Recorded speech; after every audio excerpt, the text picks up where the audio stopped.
Hello, my fellow page turners. Welcome back to my channel. I'm Matthew, the man with a hat who reads, and today I want to talk about Art Spiegelman's Maus. Now, this book has been in the news recently for its recent banning in a school in Tennessee, and I'm of the mind books shouldn't be banned. That's always just kind of been my thing. I mean, a lot of work goes into a book just for it to be banned because of certain material in it. And the material in this book is, there are some adult imagery and some language that, kids should know, but kids use worse words in their daily lives than they get out of this book. And I think this book is a very important book. And actually, I have the 2-volume version. I don't have the complete version, but just some background for those of you who don't know. Maus was originally serialized in Raw magazine from 1980 to 1991. And it tells the story of the author Art Spiegelman's interviewing with his Jewish father from Poland originally, who survived through the Holocaust.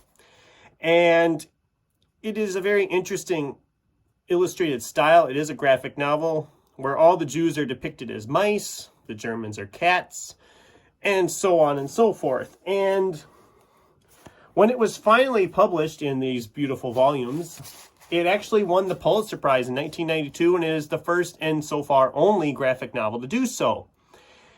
And it does, I look at it as a really good way to introduce people who might not like reading a thick, boring history book about the Holocaust. And it does depict the horrors of the Holocaust in here. But that happened. It was a dark time in history, but it happened. And taking it out of a school curriculum almost is like you're trying to say it didn't happen. And I know that's not what the school is saying at all. I understand where they're coming from, but I think there'd be easier ways to do it than to take out something like this. It's been great to hear the response of this whole ban, because it sounds like I'm not alone in my thoughts on that. Recently, it has, of course, started to sell like mad on Amazon after the announcements about it. It is currently out of stock on Amazon as of the filming of this video. It has become the #1 across all book genres on Amazon as of this video. A couple weeks ago, it wasn't even in the top 1,000, and now it's the top selling right now. Or it was until it ran out of copies. That's awesome for a book that's 30 years old to all of a sudden just out of nowhere be selling like mad. There have been giveaways going on. There's a comic book shop, I guess, in Tennessee that has pretty much said any family who wants a copy of this to let them know, and they would get a free copy to them.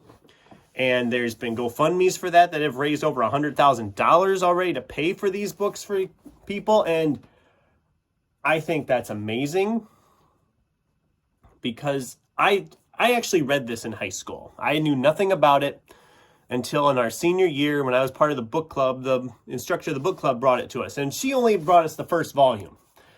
And they're not very thick. I mean, total it's like 300 pages combined, but I had never heard of this. None of us in there had ever heard of it, and we devoured this and loved it. It was so well done, and it's heartbreaking to read.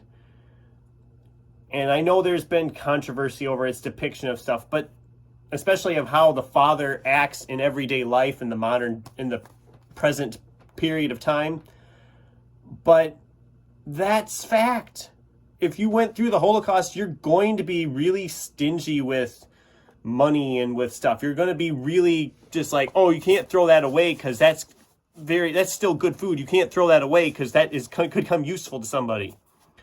And I understand people protest that isn't accurate, or it's kind of a bad depiction, but that's fact. It's fact. I mean, we don't understand that because we didn't go through it. Anybody who went through that, this would speak to them in such a way. And if you haven't gone through it, but you've been curious about it, this is a great way to be introduced to that.